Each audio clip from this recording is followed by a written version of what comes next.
Okay, good morning guys. Ito, meron tayong available Yung mga nagtatanong, palagi nagtatanong, A2K ito Kaya wala siyang gauge dito sa gilid.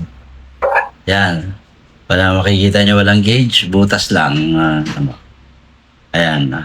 Tapos ito, para sa regulator, wala lang tayo regulator na available dito. Kasi yan, dito yung regulator. Tapos dito, ito, thread to. M18 by 1.5. Yan, di ba? Heavy duty yung thread niya. Ayan yung kanyang O-ring.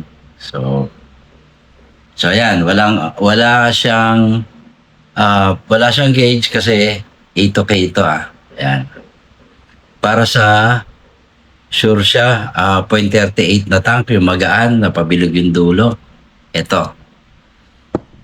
So meron din tayong available na power plenum. Yan, 3 inches yung power plenum natin. So, unahan na lang. Unahan na lang. At ito yung available natin ngayon. So, may O-ring pa yan. Hindi ito kasya. Para to doon sa isa. So, ayan. Available At saka ito, pinasobrahan ko yan.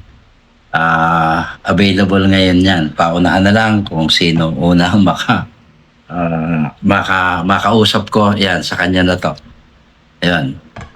So, hanggang dito na lang guys. Maraming salamat.